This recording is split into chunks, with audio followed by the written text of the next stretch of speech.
जय हिंद बच्चों। आज हम लोग पढ़ने जा रहे हैं रिफ्रैक्शन थ्रू अ प्रिज्म। अभी हम लोग इसके पहले refraction through refraction through a spherical surface पढ़े थे। स्फेरिकल सरफेस में कनकेव और कन्वेक्स पढ़े थे। उसके बाद रिफ्रैक्शन थ्रू अ लेंस पढ़े हैं और कॉम्बिनेशन ऑफ लेंस पढ़े हैं, पावर ऑफ अ लेंस पढ़े हैं। अब उसके बाद हमें रिफ्रैक्शन लेंस के बाद हमें पढ़ना है रिफ्रैक्शन बाय अ प्रिज्म, एक प्रिज्म के द्वारा रिफ्रैक्शन। तो देखिए यहाँ पर सबसे पहले हम लोग एक फिगर बना लेते हैं इसका प्रिज्म का। ये मान लेते हैं होमोजीनियस मटेरियल का एक प्रिज्म है जिसका रिफ्रैक्टिव इंडेक्स n है, इसका रिफ्रैक्टिव इंडेक्स n है। ठीक, अब ये इसका नाम ABC रख दिया गया। अब इस पर कोई लाइट रेज, और एक बात और सुने, जो ये ऊपर है इस एंगल को प्रिज्म एंगल कहते हैं। यहाँ जो एंगल है इसको क्या कहते हैं? Prism angle. और वो क्या होगा? Angle A। ये होगा एंगल A और इसको कहते हैं प्रिज्म एंगल। अब सुने, अगर हम यहाँ कर, ये प्रिज्म एंगल हो गया। आइडियल प्रिज्म होगा तो उसके ईच एंगल, क्योंकि वो इक्विलैटरल ट्रायंगल होता है, ट्रायंगुलर शेप में होता है, तो आइडियल प्रिज्म होगा तो इसके सभी एंगल का सम कितना होगा? 180। आइडियल प्रिज्म सब छोड़िए, कोनो प्रिज्म होगा 180 होगा, लेकिन उसके ईच एंगल कितने होंगे? 60 डिग्री होंगे। तो इस पर कोई लाइट, मान लीजिए कोई लाइट रेज ऐसे इंसिडेंट हुई, अरे आने वाली लाइट रेज है, इस यहाँ पर आप परपेंडिकुलर खींचेंगे? परपेंडिकुलर की नॉर्मल? बताइए पहले तो, नॉर्मल की परपेंडिकुलर? नॉर्मल। हाँ, नॉर्मल परपेंडिकुलर में डिफरेंस क्या होता है? नॉर्मल होता है 3D और परपेंडिकुलर होता है 2D। तो इस पर ये सरफेस हो गया, इस सरफेस से ये जो एंगल आया, ये जो लाइट आई, उस लाइट ने जो एंगल बनाया उसको कहेंगे angle I, angle of incidence. Let से I1 मान लेते हैं इसको। बता रहे क्यों? क्योंकि अभी ये इंसिडेंट होगा इस सरफेस पर भी ना, तो I2 मानना पड़ेगा इस वजह से। यहाँ पहले बताएं, इसका नाम रख देते हैं, नाम PQ। यहाँ पर इंसिडेंट हुआ, मान लीजिए वो पॉइंट Q पर। अब ये लाइट ऐसे सीधे जाती, ये लाइट सीधे जाती, लेकिन कब? जब मीडियम चेंज नहीं होता तब, और रास्ते में प्रिज्म नहीं होता, एयर ही होता तब। सही है? तो इस, लेकिन जावेगी नहीं, तो इसको डॉटेड लाइन से दिखा दे कि यहाँ पर जाती लाइट। अब सुने, लेकिन ये बेंट हो जाएगी, जिधर प्रिज्म का बेस है उधर ही बेंट हो जाएगी। तो अब ये बेंट हो जाएगी इधर। क्यों बेंट होती है मालूम है ना? क्योंकि उसकी स्पीड, हाँ, तो यहाँ बेंट हो गई। अब इधर तो PQ यहाँ क्या कर दे? R कह दे। इस पॉइंट को R कह देते हैं। अब बताइए, फिर से यहाँ पे नॉर्मल खींचना पड़ेगा का सरफेस पर? फिर से नॉर्मल खींच दिए। तो अब बताइए, इस नॉर्मल के साथ अब जो लाइट, फिर ये लाइट रेज आई है, ये फिर कोई एंगल फॉर्म करेगी। इस एंगल को I1 कहें तो इसको क्या कर दें? I2। लेकिन पहले उसके रुकेगा, ये I1 है तो यहाँ का क्या होगा? R1 का एंगल ऑफ रिफ्रैक्शन जाते समय। अरे ये लाइट कौन है? इंसिडेंट रे है ना, इंसिडेंट रे। तो ये लाइट रिफ्रेक्टेड है, तो ये एंगल जो बनाई वो R1 है। यहाँ पर जो एंगल है उसको आप I2 कर सकते हैं, क्योंकि इस सरफेस के लिए वो इंसिडेंट हो रही है। लेकिन हम जानबूझ करके, हमारा मन, हम कुछ भी कहें तो सुनिए, बता रहे क्यों, हम ऐसा मानने जा रहे हैं जो आपके लिए फ़ायदा हो, आपके लिए सिंपल हो जाए, ऐसा मानने जा रहे हैं। तो हम यहाँ पर R2 मान ले रहे हैं, इसको R1, इसको R2। क्यों? एक ही ट्रायंगल के अंदर है ना। अभी आपको पता चलेगा, हाँ सर जी सही माने थे आप, बहुत इजी हो जाएगा मेरे बस इतना मानने से आप लोगों के लिए। नहीं तो हम तुरंत इसको I2 मान लेंगे, बाहर वाले को ही मान लेंगे। हम आपके फायदे के लिए बस ऐसा कर रहे हैं। देखिए, अब ये लाइट यहाँ बाहर निकलेगी तो डेविएट होगी, बेंट अवे होगी, बेंट करेगी नॉर्मल की तरफ टुवर्ड्स या away? Away. Rare medium, denser से रेयर ना, दूर भागेगी ना बेटा। देखो शकल, देखो ऐसा शकल ऐसा बना रहे जैसे कोरोना जैसे हैं।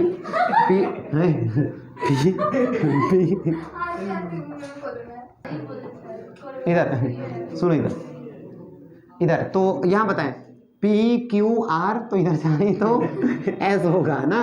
इधर सुनिए, चालू है वीडियो। इधर तो बताइए RS। तो ये जो लाइट रेज है पहले अपने इस पाथ पर जाती, लेकिन मीडियम चेंज हुआ है तो दूर भागेगी, उसकी स्पीड बढ़ जाएगी। सही है ना? अच्छा, इसको जो लाइट बाहर जो बाहर निकली है इसको कहेंगे इमर्जेंट रे, एकदम बाहर चली गई। समझा क्या? इधर तो इसको कहेंगे इमर्जेंट रे। सही है बेटा? अब बताएं, इस लाइट, ये जो लाइट इंसिडेंट हो रही थी इसके डायरेक्शन को आगे बढ़ाने पर और जो इमर्जेंट रे है इसके डायरेक्शन को पीछे बढ़ाने पर, ये दोनों एक दूसरे को कहीं पे इंटरसेक्ट कर रहे हैं क्या? जो इंटरसेक्ट कर रहे हैं ये कुछ एंगल बनाना। अब सुनना क्या कहने जा रहे हैं हम। ये जो लाइट बाहर आ रही है एकदम इनिशियली इस लाइन पर आ रही थी, एकदम शुरुआत में यहाँ से आ रही थी, लेकिन यही लाइट रेज को जाना चाहिए था यहाँ, लेकिन वही लाइट रेज किसी कारणवश, कौन से कारणवश? प्रिज्म रखने की वजह से, तो किसी कारणवश या कह दीजिए प्रिज्म के कारण वो वहाँ ना जा करके यहाँ आ गई। तो बताइए कुछ एंगल बनाए कि नहीं? यहाँ से एंगल बनाए कि नहीं? तो एंगल बनाई तो अपने पास से डेविएट हुई कि नहीं? अपने पास से भटक गई कि नहीं? किरण ही, लाइट को किरण कहते हैं। तो ई प्रकाश किरण अपने, प्रकाश किरण मतलब ray of light, ray of light जो है अपने पाथ से डेविएट हो गई कि नहीं? तो कितना डेविएट हुई है? ये एंगल है वो, तो इसको क्या कहेंगे? Angle of deviation. समझ में क्या? अरे क्या कहेंगे इसको? Angle of deviation and represented by delta. वो आर नहीं है, डेल्टा है। हाँ ई डेल्टा है, पार्शियल वाला स्मॉल डेल्टा ना। सुनिए इधर, तो हाँ एऊ ठीक, स्मॉल डेल्टा। इतनी बात समझ में आई? अभी सुनिएगा, ये पूरा एंगल I1 है, तो यह लाइट रेज आगे भी है और ये लाइट रेज पीछे भी है, तो ये पूरा एंगल, ये पूरा I1 ही होगा, वर्टिकली अपोजिट एंगल। हाँ या ना मैथ वालों? ये बताइए, ऐसे बना दिया है तो हाई एंगल बराबर नहीं होता?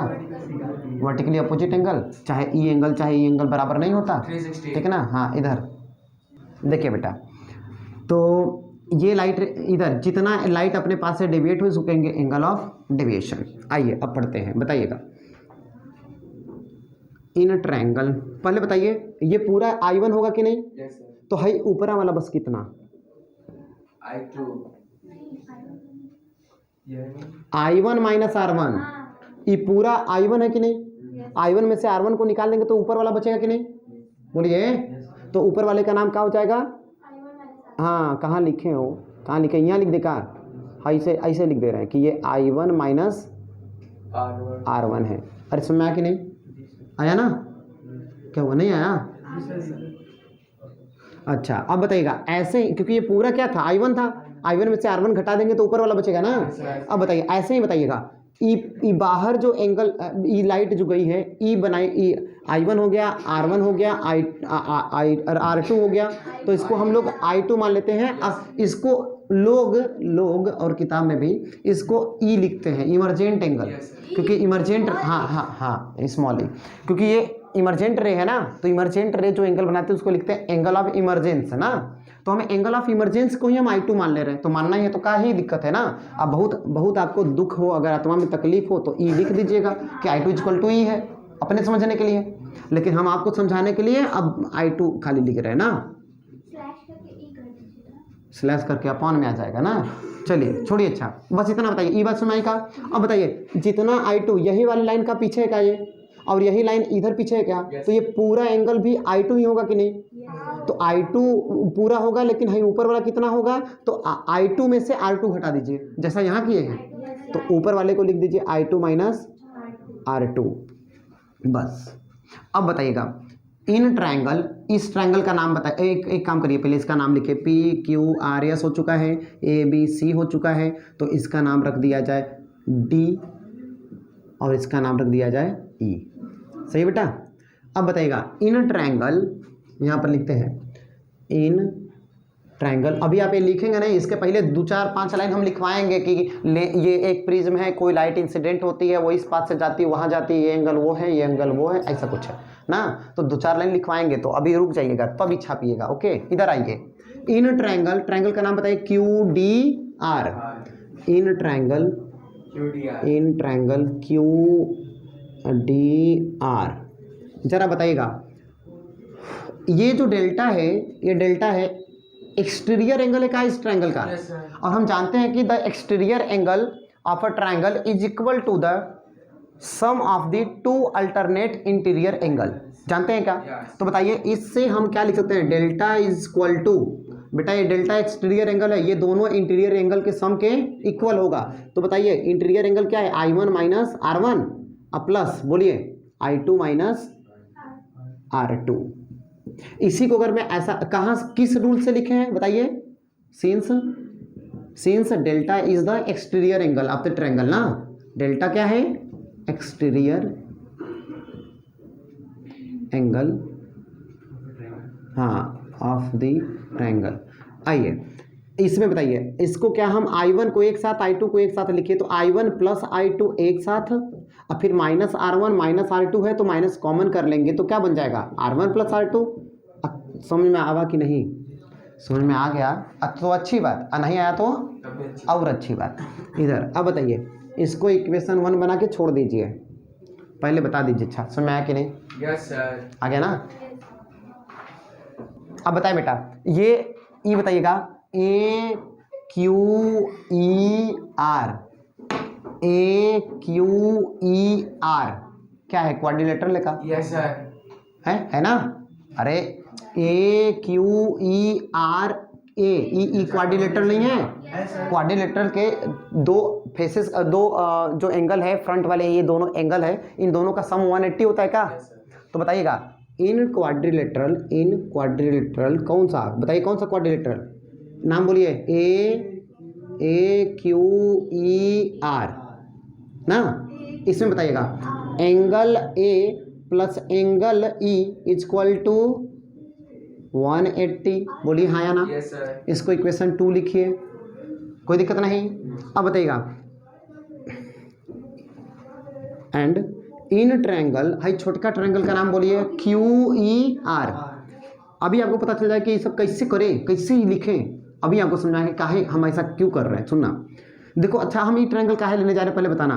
R1 प्लस R2 है का? Yes sir. अब सुनना, इस ट्रायंगल के तीनों एंगल का सम कितना होगा? 180। तो E plus R1 plus R2 180 होगा कि नहीं? तो सुनना देखना एकदम मस्त, तुरंत आपको मिलेगा। अच्छा सर जी यही खातिर क्लियर है, इधर सुनना। तो इन ट्रायंगल, पहले नंबर बताइए ट्रायंगल का, क्यू ई आर। बताइए angle R1 plus angle R2 plus angle E equal to 180, हाँ या ना? Yes sir. ट्रायंगल के तीनों इंटीरियर एंगल का सम कितना होता है? 180। अच्छा आइए तो बताइए फ्रॉम 2 and 3। ए बेटा इसको देखो, E में अगर A जोड़ेंगे तो कितना आ जाएगा? 180। अरे E में A जोड़ेंगे, चिल्ला चिल्ला के कह रहा है ना, E में अगर एंगल A जोड़ेंगे तो कितना आ जाएगा? हाई कह रहा है कि अगर E में, ये एंगल E है, अगर एंगल E में क्या जोड़ेंगे? R1 R2 जोड़ेंगे तब वो 180 होगा। तो बताइए 2 और 3 E कह रहा है कि E दोनों एंगल A का वैल्यू R1 प्लस R2 के इक्वल है कि नहीं? बताइए ना। अरे E में A जोड़ने पर 180 हो जा रहा है, E में R1 R2 जोड़ने पर भी 180 हो जा रहा है, तो ये दोनों इक्वल ना हुआ। तो लिखेंगे फ्रॉम 2 and 3, 1 घंटा फ्री। इधर सुनिए तो बताइए, तो angle A equal to angle R1 plus R2 या R2 plus R1 plus R2 equal to angle A, चाहे उधर लिखे चाहे इधर लिखे, अब कोई दिक्कत नहीं। ठीक है, जानबूझ के ऐसा लिखे हैं, आपको फायदा रहेगा। ठीक है ना? ये सुना, अब ये हो गया R1 plus R2, I1 I2, बस इसको इक्वेशन नंबर क्या बना दी जाए? 4, इक्वेशन नंबर 4। अब सुने, अगर हम इस प्रिज्म पर इंसिडेंट रे को 30 डिग्री से कम पर ना लाएं, अगर इस इंसिडेंट को, मतलब कि I1 अगर ग्रेटर देन हो 30 से, तो बढ़ाते बता रहे हैं, तो इसमें ग्राफ आप खींचेंगे तो क्या होगा सुनना। तो इस समय अगर इसको 30 से कम पर ना इंसिडेंट कराएं तो ई डेल्टा, पहले देखो ऐसा इसका ग्राफ ऑब्टेन होता है, प्रैक्टिकली ऐसा बनता है। पहले अगर मान लीजिए इधर का है 10 है, इधर 20 है, इधर 30 है, इधर 40 है, ऐसे है, इधर 50 है, दिख रहा है कि नहीं जी? हाँ, ई का है बेटा आई है, और ई का है डेल्टा है, डेविएशन, एंगल ऑफ डेविएशन, दोनों के बीच में अगर ग्राफ प्लॉट करें तो सुनना, इधर 10 20 20 40 ऐसा कर दीजिए, 20 40 60 ऐसा कर दीजिए। ठीक है, तो सुने, अगर 30 से कम पर नहीं, कुछ ज़्यादा ही पर है, इधर अगर आप इंसिडेंट कराते हैं तो उस समय डेल्टा जो भी वैल्यू है ये धीरे धीरे पहले घटता है। जैसे जैसे I1 का वैल्यू 30 से पहले धीरे धीरे बढ़ाते हैं तो ई डेल्टा का वैल्यू घटता है। तो इसका ग्राफ कुछ ऐसा भी बनेगा क्या? बनेगा ना, क्योंकि अरे डेल्टा घट रहा है भी दिखाना है और ये बढ़ रहा है भी दिखाना है। दिखाएं खींच करके, समझ में आ रहा है? अरे यहाँ पर मान लीजिए डेल्टा है इस समय, मिनिमम एंगल ऑफ डेविएशन का एंगल ऑफ डेविएशन डेल्टा कहाँ है, यहाँ पर है। तो आई को और बढ़ा दिए तो डेल्टा घटा, तो मतलब इधर कहीं ना आएगा।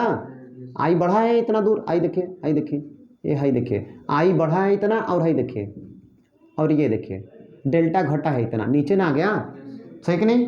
तो ऐसे ही आई को बढ़ाते हैं तो डेल्टा क्या होता है, घटता जाता है। और किसी स्पेसिफिक वैल्यू ऑफ आई के लिए, आई मतलब इंसिडेंट एंगल, तो किसी स्पेसिफिक वैल्यू ऑफ आई के लिए ये डेल्टा जो होता है मिनिमम होता है, मिनिमम होता है। अब उसके बाद आप कितना भी आई को अब बढ़ाएंगे तो फिर से बढ़ना शुरू हो जाता है, मतलब ऐसा ग्राफ बनता है, ऐसा ना, ऐसा ग्राफ होता है। और यहाँ पर का डेल्टा को क्या कहते हैं, डेल्टा एम कहते हैं। डेल्टा एम का मतलब मिनिमम एंगल ऑफ डेविएशन, ठीक है ना। तो अब सुने, तो इस सिचुएशन में क्या होता है, प्रैक्टिकली ये देखा गया कि जब कोई prism minimum angle of deviation के पोजीशन में आ जाता है तो उस समय जो लाइट को ऐसे इंसिडेंट कराए हैं आप, जितना एंगल बनाई है उतना ही एंगल बना के बाहर निकलती है।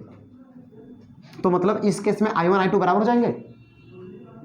पहले यहां से हमने अभी भी कहा कि अगर ये I1 is greater than 30 degree है और इसको अगर आप बढ़ाते जा रहे हैं और इसको बढ़ाते जा रहे हैं तो डेल्टा क्या हो रहा है, कम हो रहा है। लेकिन आई के किसी सर्टेन वैल्यू के लिए, किसी सर्टेन वैल्यू के लिए डेल्टा क्या हो जा रहा है, मिनिमम हो जा रहा है। डेल्टा एकदम क्या हो जा रहा है, डेल्टा मिनिमम हो जा रहा है, मिनिमम।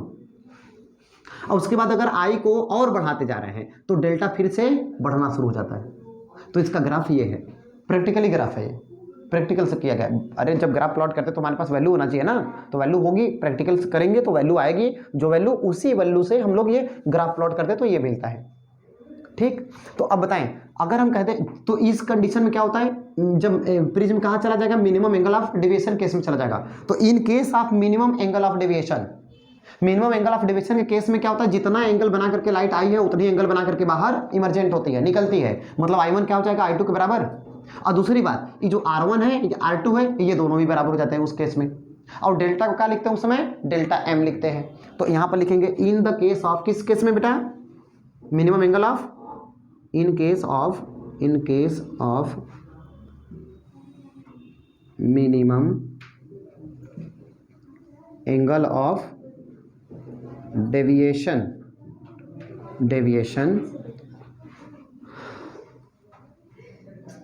डायरेक्ट लिख दे कि I1 is equal to I2, बोल तो दिए हैं कि the incident angle is equal to the angle of emergence ना।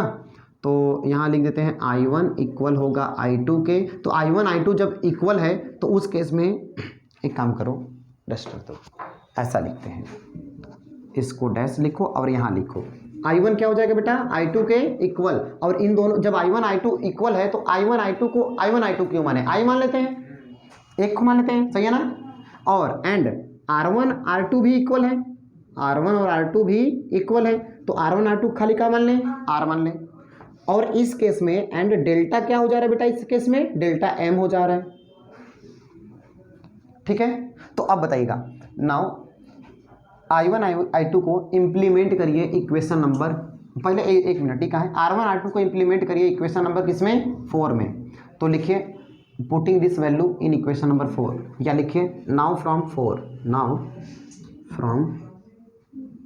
इक्वेशन 4। जरा बताइए इक्वेशन 4 में R1 R2 की जगह क्या लिख दे, R। तो R कितना, 2R। अरे R1 और R2 दोनों बराबर है और वो R है, तो R और R दो बार लिखिए, R plus R equal to angle A. तो बताइए 2R equal to angle A, R equal to बेटा एंगल A/2, सही है कि नहीं, एंगल A/2। इतना समझ आएगा, सही है। इसको इक्वेशन नंबर क्या कह दिया जाए, 5। आइए 5 कह दिया जाए, बहुत इजी है सुनना। अभी आपको पता चले कि आपको पता कैसे है कि ऐसे करना है। सुनो, R निकालेंगे, I निकालेंगे, स्नेल्स लॉ लगाएंगे तभी ना रिफ्लेक्शन आएगा।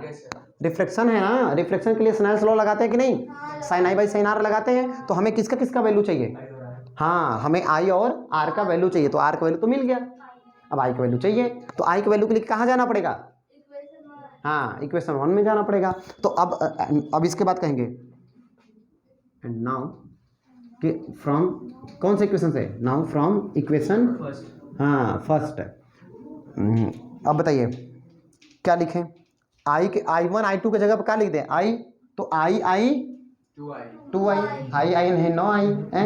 ये सुना तो क्या हो जाएगा बेटा, a delta is equal to, now from equation 1 delta is equal to I1 plus I2। अभी बोले कि मिनिमम एंगल ऑफ डेविएशन के केस में I1 I2 बराबर हो जाते हैं, I1 I2 बराबर हो जाते हैं, तो उस केस में I1 I2 की जगह पर I प्लस I लिखिए, दोनों बराबर है तो प्लस माइनस क्या है R1 R2। अरे बेटा R1 R2 का वैल्यू क्या मिला है, एंगल ए, इकान है, कहाँ है इक्वेशन, ये है ना, ठीक है ना, यही ना है, या यहीं पर लिख दिए होते कि फ्रॉम इक्वेशन 1 एंड 4 यहाँ पर ए लिख देते। अरे बेटा इकान है ये, R1 R2 ए है ना, बोलिए, तो इसके जगह पर एंगल ए, एंगल ए, कोई डाउट? अब बताएं, ई एंगल ए जो है, एंगल ए इधर आएगा तो क्या हो जाएगा, प्लस। ए बेटा इधर सुनिए, minimum angle of deviation case में डेल्टा को भी क्या लिखना है, डेल्टा एम लिखना है मिनिमम, तो यहाँ पर पहले एम लिखिए, क्योंकि ये ए कब के लिए लगाए हैं आप, ई कब के केस में I1 और I2 कब बराबर होगा, आई होगा minimum angle of deviation case में, तो minimum angle of deviation case में डेल्टा क्या हो जाता है, डेल्टा एम हो जाता है, तो delta M is equal to I1 का वैल्यू भी आई, I2 का वैल्यू भी आई, तो I 2I अब माइनस R1 R2 कितना है बेटा, ए है, कहाँ से, यूजिंग 4 ना, तो यहाँ पर लिख दिए यूजिंग 4। या वाह बेटा, यू आर वेरी तेज। इधर अब बताइए, ई माइनस ए इधर आएगा तो हाँ, तो delta M plus A equal to 2I, बोलिए ना, यहाँ लिखते हैं, रुकिए बता रहे हैं, डेल्टा एम प्लस ई इधर आएगा तो प्लस क्या हो जाएगा, ए इधर ही हो जाएगा 2I, बोलिए। अब I इक्वल टू कितना आया,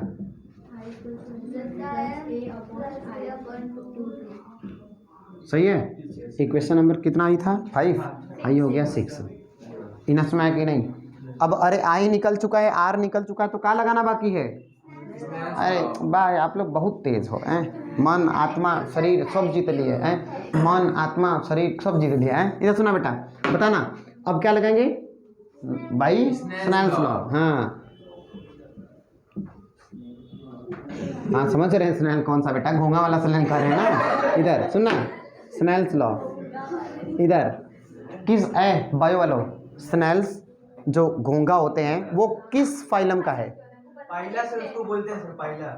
हाँ तो किसका, हाँ किसका है ये बताइए, मोलस्का, मोलस्का, मोलस्का का, मोलस्का या फिर आर्थ्रोपोडा, आर्थ्रोपोडा, मोलस्का, जिसका कैल्शियम का आवरण होता है, कैल्शियम का पीठ पर होता है, वो किस में आता है, हाँ किस में आता है वो, आर्थ्रोपोडा में, मोलस्का में। अब आवेगा चाहमा, बताओ पहले, रुको रुकियो, बेइज्जती नहीं करेंगे, रुक, चलो भाई ना, आर्थ्रोपोडा ना, हाँ इधर सुनो, इधर बताइए, इधर काकरोच, काकरोच किसका है, आर्थ्रोपोडा का ही है, उसको भी तो वही आवरण होता है। अब पता है काकरोच एक ऐसा जीव है, मतलब ये कि अगर एटम बम फट जाए तब वो नहीं मरता, अगर उसके इम्पैक्ट में आ जाए ना, अरे उसके ऊपर है, थोड़ा फोड़ना है बोल रहे हैं मतलब इसका जो आवरण है ऊपर बाहर का कवर है ना, वो रेडियो एक्टिव से उसको बचा लेता है। हम लोग के बॉडी को गामा रेज बताया ना, गामा रेज और एक्स रेज बताया ना कितना हार्मफुल है बॉडी के लिए, हाँ तो एकदम पूरा हमारे बॉडी का हर एक, अगर आप उसके बस रेडिएशन के इम्पैक्ट में भी आ गए तभी मतलब हम लोग का बॉडी के जितने ऑर्गन्स है ना वो एकदम गल के गिर जाएगा, समझिए अंदर ही, तो इसलिए बाहर से एकदम फिट, अब तब से कहा हुआ किडनी गायब ठीक है ना, हाँ किडनी गायब हुई है, ठीक है ना, तो ऐसा हो जाएगा। यहाँ आरएक्सनल साल लगाइए, कहाँ लगाते हैं, इधर का हो गया, लिखनी है, आइए, अच्छा हाँ ठीक है, तो स्क्रीनशॉट ले लीजिए, इधर आइए, देखिए बेटा, तो अब बताइएगा, स्नेल्स लॉ लगाइए, स्नेल्स लॉ से लगाइए, तो स्नेल्स लॉ लगाएंगे तो sine I by sine R, sine I by sine R equal to a constant that is the refractive index of the prism, पहले ही बोल चुके प्रिज्म का रिफ्रैक्टिव इंडेक्स n है, ओके ना। अब यहाँ बताइए आई का वैल्यू बताइए कितना है, delta M A plus by 2, तो यहाँ पर sine delta M plus A अब बाई 2, ये हो गया एंगल, और अपॉन में साइन आर का वैल्यू बताइए ए बाई 2, ठीक, इक्वल टू एन, कहाँ से, इक्वेशन 5th एंड 6th। अच्छा तो अब बताइएगा, हम पहले ही बोल दिए, अगर मान लीजिए ये एंगल बहुत कम हो, अरे डी एम क्या है, डेल्टा एम क्या है, मिनिमम एंगल ऑफ डेविएशन बहुत कम है, और एंगल ए भी बहुत कम हो, अगर मतलब लेंस बहुत पतला हो, तो इस केस में फॉर थीन लेंस के लिए डी एम और ए दोनों का होगा बहुत ही छोटा होगा, हाफ कर देंगे तो और छोटा हो जाएगा। तो अगर ये एंगल बहुत छोटा है तो आप लोग पढ़े होंगे sine theta equal to theta, tan theta equal to theta, अभी पिछले क्लास में पढ़ा चुके हैं ये ना, पढ़ा लिए है ना, तो क्या चुपचाप बैठे हैं अपराधियों की तरह। इधर बेटा, तो जब एंगल बहुत छोटा होता है तो वही उसकी वैल्यू लिखते हैं ना, तो बताइएगा if the prism is very thin, prism का हो वेरी थीन हो, बहुत पतला हो, देन तो बताइएगा, तो साइन क्या हो जाएगा, sine A delta m A plus A by two tends to, किधर टेंड करेगा, delta M plus A by two की ओर, and sine A by two किधर हो जाएगा बेटा, ए बाई टू की तरफ बस। तो बताइए देन फ्रॉम एबव इक्वेशन,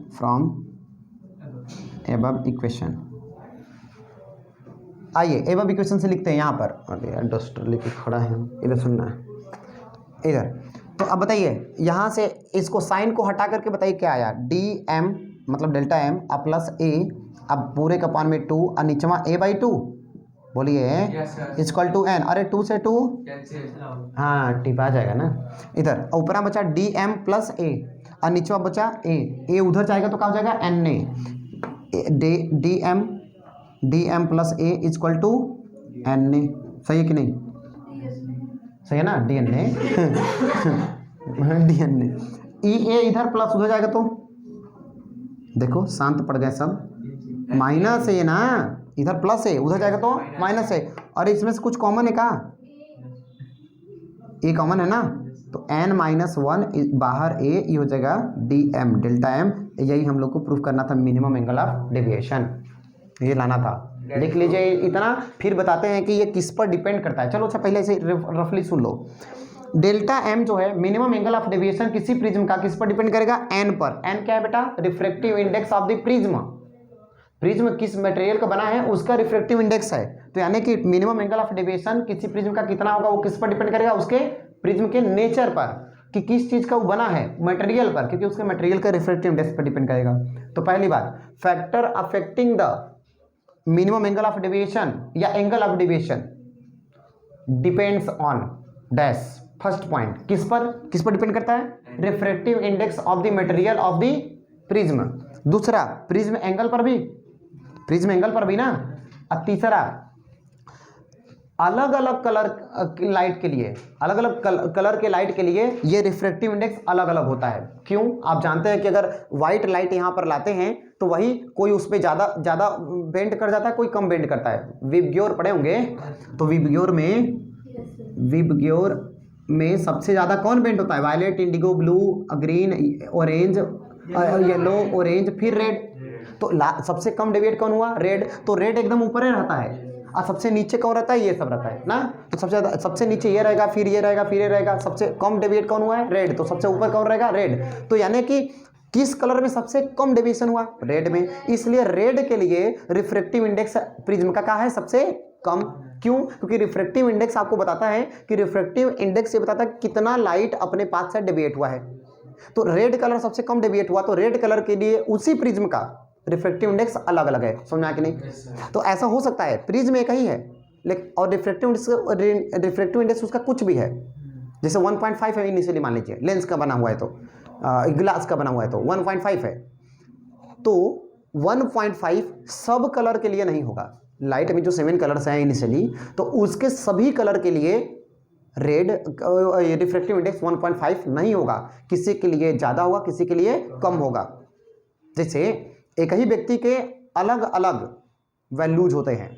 हम यहाँ पे हैं, आप कह रहे हैं गुरुजी रिस्पेक्ट दे रहे हैं, अब भैया का हमारे छोटा सा लड़का है, कहता है अब भगा छोटका पापा के बनारस, ऐसे कहता है भगा छोटका पापा के बनारस, पहले वो पैसा मांगेगा, फिर वो काम करे, फिर अगर गुस्सा हो जाएगा हमसे तो कहता है भगा इनको अपने घर। तो इसलिए उसके लिए हमारी कोई औकत नहीं, छोटा सा एकदम बच्चा है, उसके लिए हमारी कोई औकत नहीं। अब उसको खिलाएंगे पिलाएंगे तो बहुत मानता है, ठीक है। तो इसलिए अलग अलग इधर बेटा अलग अलग जगह पर अलग इंसान का वैल्यू बदलती है।